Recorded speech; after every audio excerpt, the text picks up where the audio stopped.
Probably you already know that the history of the church is not necessarily all that pleasant. It's a mess. Did Jesus Christ or the apostles ever expect that the church will get into such a messy situation?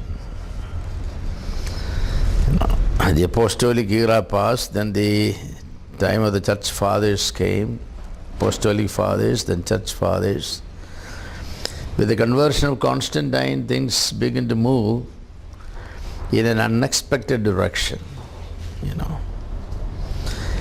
The history of the church from Constantine's time has not been very pleasant because paganism was baptized and got inside the church.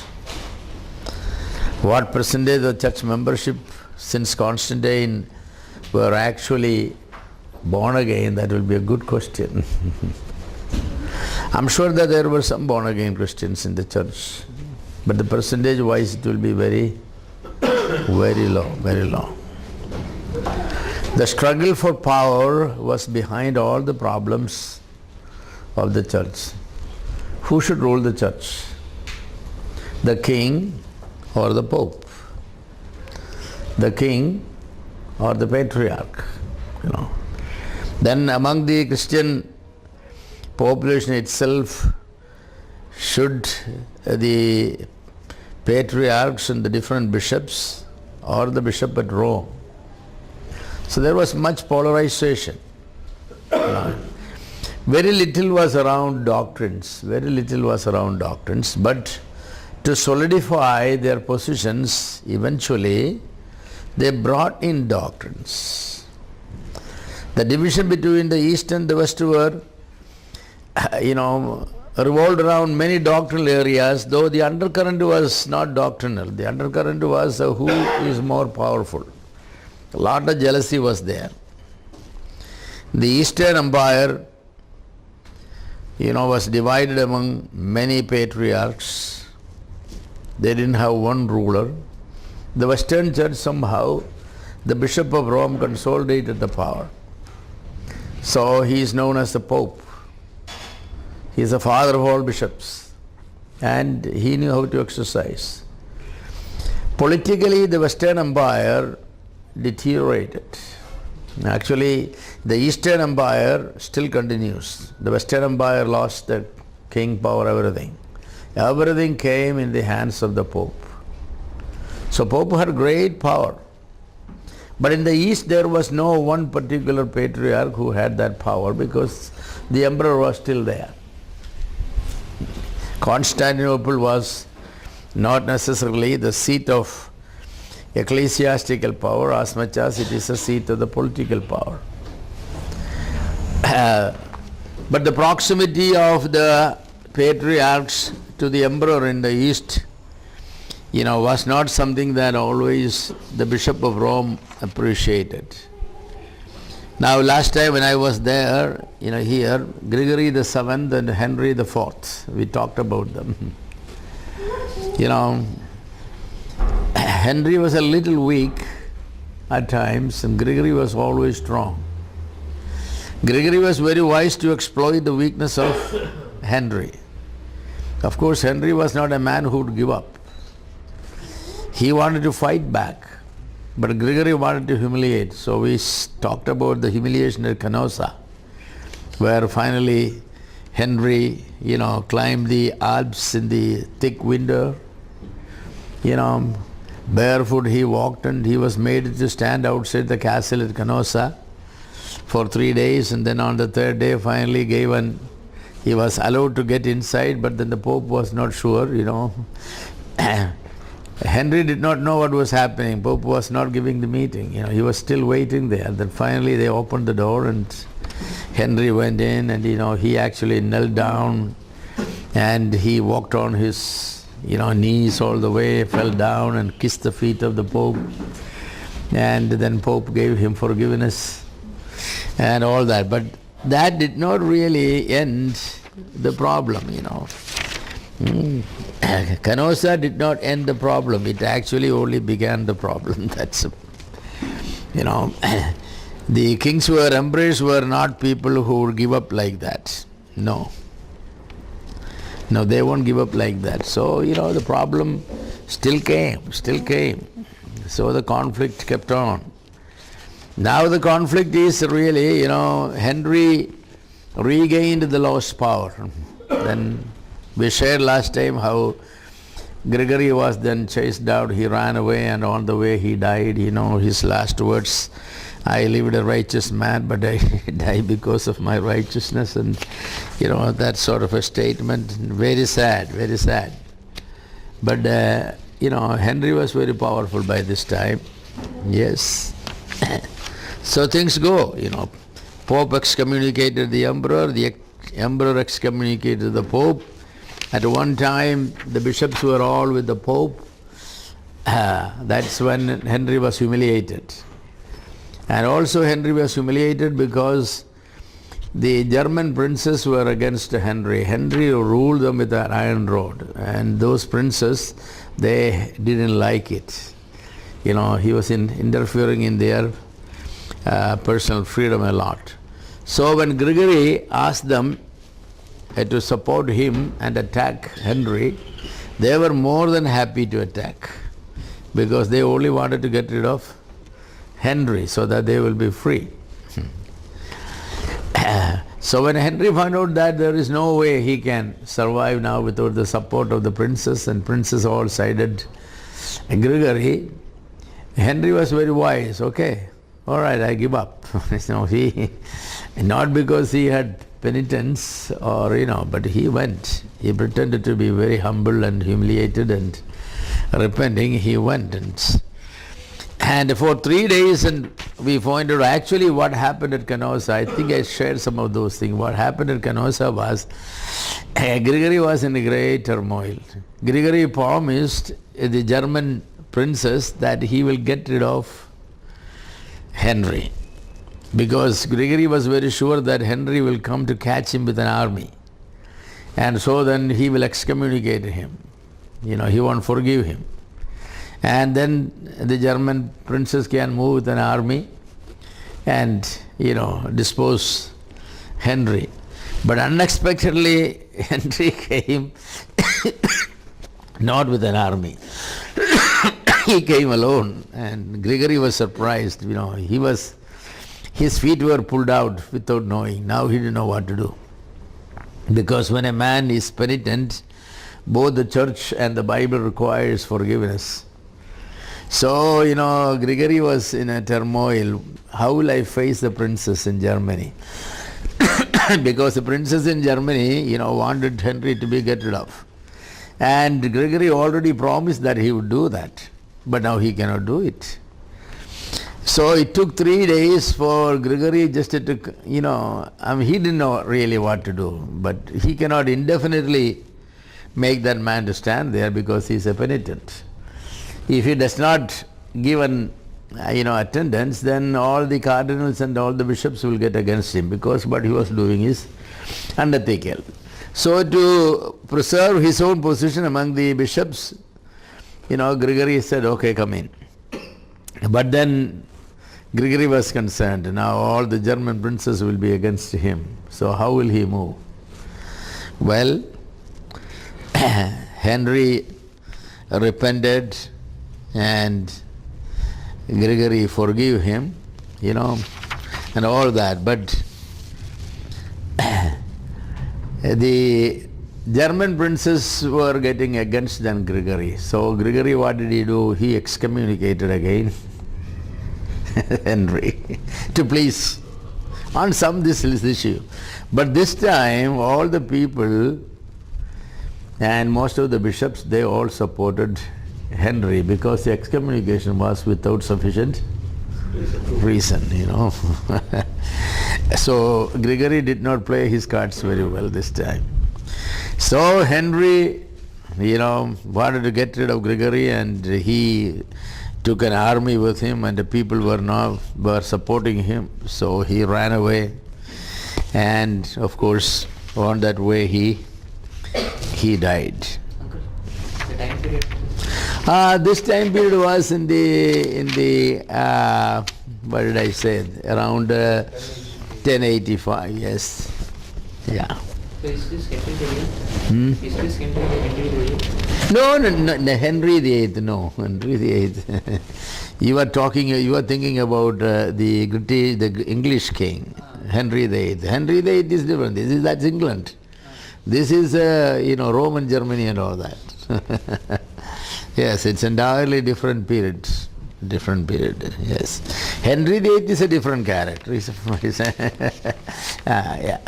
king of Rome. Who? Henry. This Henry was the emperor of the Roman Empire. Okay. He is the emperor of the Roman Empire. And the emperor, today really he did not have an army. The arrangement was the emperor won't have an army. Only the dukes and the princes will have army. And whenever the emperor needs army, these princes and dukes will send their army. That was the arrangement. So the princes and dukes will get together, they will elect really an emperor. So now Henry is the emperor. He was demanding money and all that from all these dukes and the princes and all. So they were not very happy. So they somehow wanted the Henry to be get rid of and another person to be elected as the emperor. It's a feudal state. Yeah, it's a feudal state, each one feudal, because the emperor gave them all the land. You manage the land, you just give me the money. And you also keep the army, but you send the army when I want, So if the emperor has to do anything, any fight, the support of the German princes and the French and all that was essential. But the thing is, sometimes the Pope will have greater control and respect in the eyes of these feudal landlords and all that. So when the emperor will give an order, sometimes the Pope will give a counter order. So, it all depends upon whom these princes will honor. So princes always will play the Pope against the emperor because it's to their advantage. If they feel that now it's a time to support the emperor because they can get something out of it, then they will support the emperor. Or they will support the Pope so that they can get something out of the Pope and oppose it. So this sort of game has gone on. So, at Canossa, basically the Henry was taught a lesson by Gregory, but then after that, what happened? Canossa was not the end of the struggle. Confusion now reigned. Germany and Italy were divided into two warring camps. Henry's opponents in Germany elected Rudolf in 1077 as king. So now there are two kings, or a king and an anti-king. In 1080, Gregory again put Henry under the ban. That is excommunication. But this excommunication backfired. Most of the bishops supported Henry, for there was not sufficient cause or ground for excommunication. So most of the bishops declared Gregory disposed. They said Gregory has misused his office, and he is not qualified to sit on the throne of Peter because it's an abuse of authority. So they all said, you are disposed. So then what happened? They have taken another person, another pope. That pope is called the anti-pope. So the same year a war broke out between Henry and Rudolf, in which Rudolf was wounded and killed. Of course, civil war continued. Germany was overrun and laid waste. Henry gathered an army, marched to Italy, besieged Rome, and took it.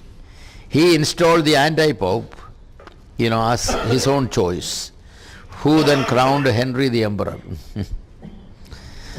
When Gregory heard about Henry's approach, he fled to Saint Angelo and sent a call for help to the Normans in Italy.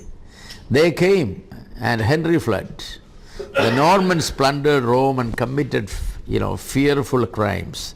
The Pope was not responsible for these, but people hated the Pope. It was impossible for the Pope had to return to Rome. So he went with the returning Normans to Italy. He died on the way. And his last words were, I have loved righteousness and hated iniquity. Therefore I die in exile. Isn't that sad? So after the death of Gregory, the struggle about the investiture continued. That is, who now will appoint the next king and the next bishop, that sort of. The official dress and the crown, who will put it on the king or on the bishop? That was a major problem. So finally this thing went for 30 years, this problem. Finally in 1122, an agreement was reached. It is known as the Concordat of Worms. Worms is the name of a place, not a creature, okay?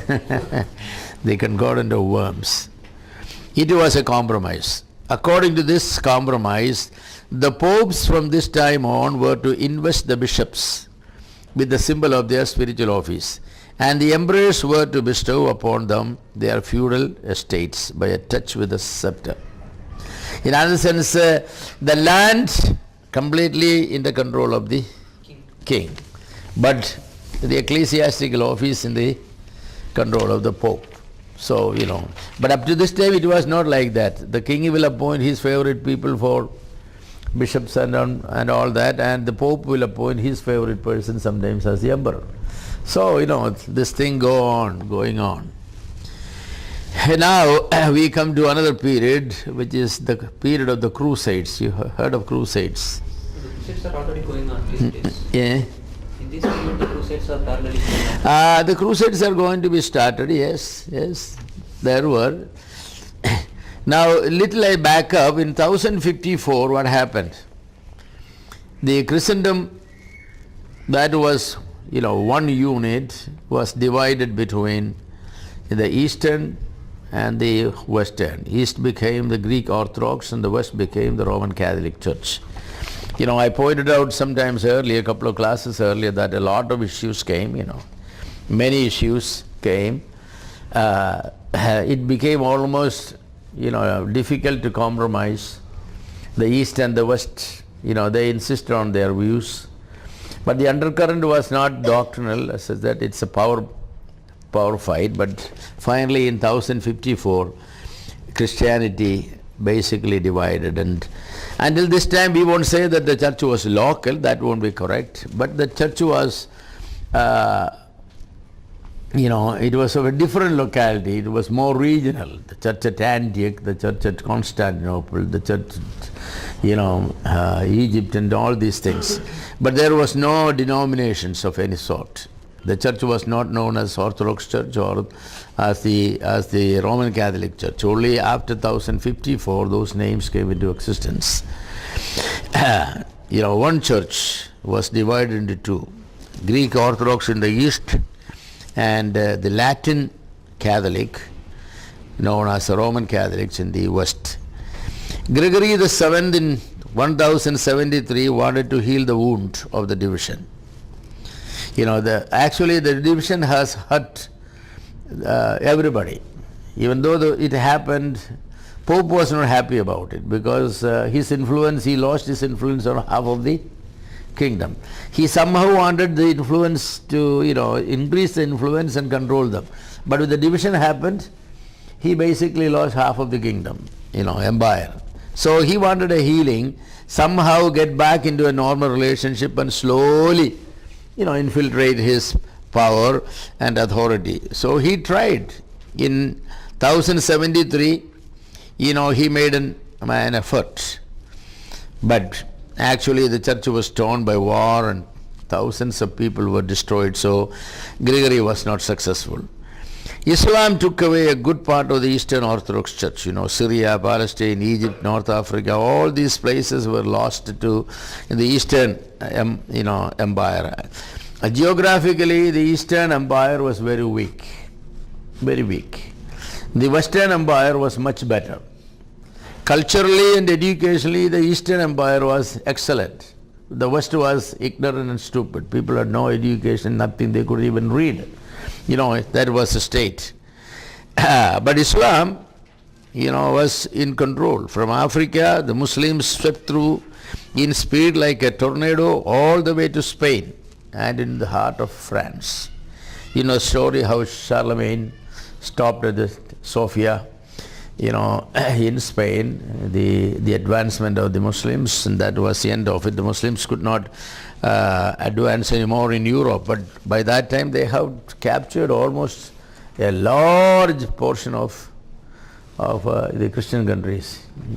Actually they were the most important part of Christianity. The apostles have labored and worked in all those areas, all the Galatian areas, the Asia Minor areas, and all these things were the Syria, Lebanon, Palestine, and all these people. That's where the churches were there. All Christianity gone completely. They're just a minority here and there, but even those minority was under great threat and fear. So actually, the Pope wanted to do something, to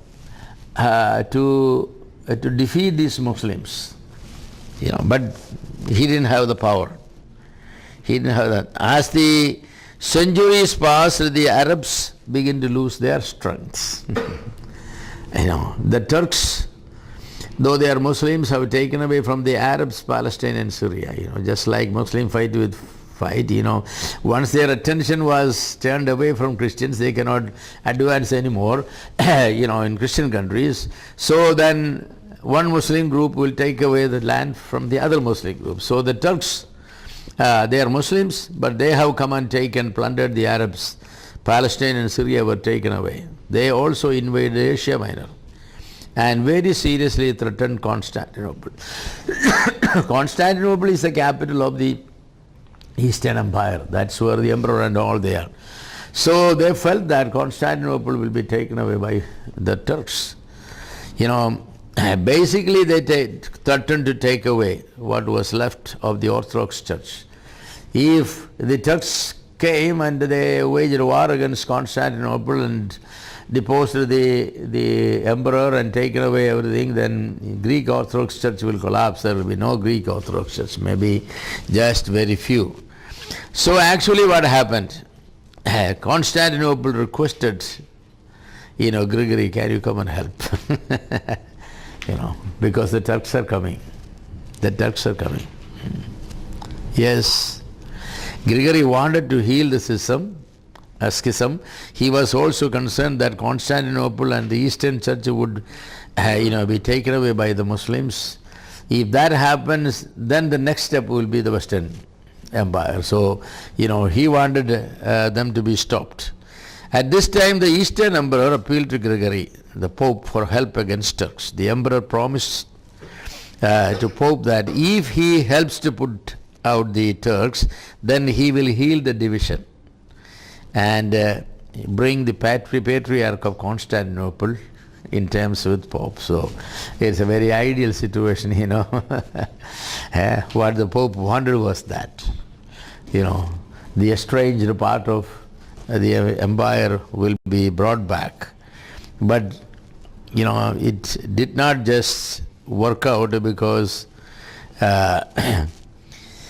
Pope found the offer was an opportunity, but it did not work out for some reasons that we will mention.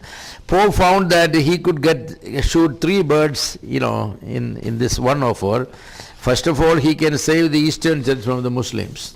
Secondly, he thought he could heal the wound of schism by reuniting the East and the West. Thirdly, he thought he can establish the one universal church over which the Pope is the person. That was his main, Now Pope is only over the Western Europe.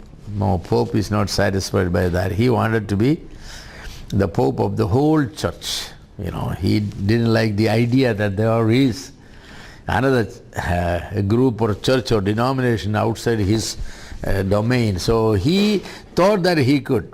But Pope Gregory was ready to march in person as the head of an army of 50,000 soldiers to lead them against the enemies. But it never happened. Because Gregory became involved in a struggle with Henry about this investiture, and he was thereby prevented from carrying out the plan.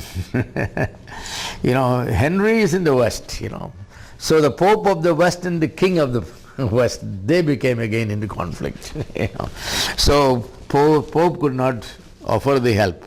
However, the idea of a crusade against the Muslims was the idea of Gregory. So Gregory wanted to do, because by this time, the church became very, very ceremonial church. There is no faith, there is no belief, no born-again Christians. What were they doing? People wanted to go to the Holy Lands. They visit the sepulchre of Jesus Christ. They wanted to pray in Gethsemane. They wanted to do this and this. But they were not free. The Turks were, in the beginning the Turks allowed them because it was business. These people come and they have hotels and motels and resorts and all that. So all the pilgrims will come and, take rooms in these places and stay there. That's big money. But after some time the Turks begin to persecute these people because, that means the Turks realize that if more and more pilgrims will come, that then the custody of Palestine will be jeopardized, So the Turks begin to attack. So when the people could not go to the Holy Land freely, they could not, then Pope had to do something. Because Christianity at that time survived only because of these relics and all, because of these holy places and all these things. There was no reality. Bible was not there. Nobody was reading the Bible. What prayer? People simply knew a few things. The Lord's Prayer, they will say. The Apostolic Creed, they will say. That's it. The 10 Commandments they could know. That's it. Other than that one, the Christianity of, the Christendom at that time was going to holy places, going to the saints' places and this and that, and then over prayers and all that, nothing more. It was just like the Christianity today in, some places. The Roman Catholics today, what is the difference? Of course, they now do a lot more, I think, because of charismatics and all that. There is a lot more. But at that time, nothing was there. So Christianity after Constantine's conversion became very formal. It consisted simply in learning the Apostles' Creed, the 10 Commandments, the Lord's Prayer. Then belief in the magical power of sacraments. Then the ideal of asceticism, veneration of saints and their relics, and the pilgrimage to the shrines of the saints and especially the Holy Land. This is what makes. So different bishops will organize tours, just like now people go to Holy Land, that's what it is, Going to Holy Land is big business, even today, For every 10 people, the organizer get 1 ticket free. So you organize 10 people, 100 people, you get 10 tickets free. That is 10 lakhs rupees you get, So they will have 2 or 3 tours every year. That means they make 30 lakhs rupees. That was the same business there. They will organize a tour, tour to Holy Land. How many? 20,000 will go, 10,000 will go, large number of people. So whatever bishop is, organizing it, he definitely will get, quite a bit money, There are people, who will organize the stay, the food, this, that, and all that, There will be even visiting some of these holy places and touching the relics. And all those things, of course, the bishops will be, some important priest will be doing this one. So pilgrimage to the Holy Land and to places, became a big business. And this business was suffering. Pope is very unhappy when the coffers suffer. It doesn't matter people go to hell or anything. That's not the problem. The problem, money should keep coming. And they needed a lot of money because their life was very luxurious, very expensive life, I don't think even the emperor lived as luxuriously as these bishops and popes were. And there were not 1 or 2 bishops. There are hundreds or thousands of them. They all need to be fed and, everything to be. So money has to come. Where the money will come? So pilgrimage need to go, keep going. But the Arabs the Turks were not very, very happy. The Arabs tolerated, but when the Turks came, their attitude was different. The whole Palestine was, Holy Land was in the control of the Muslims also. Christians had no control. It's their police and their military and everything else. To say that is where Jesus was born, you need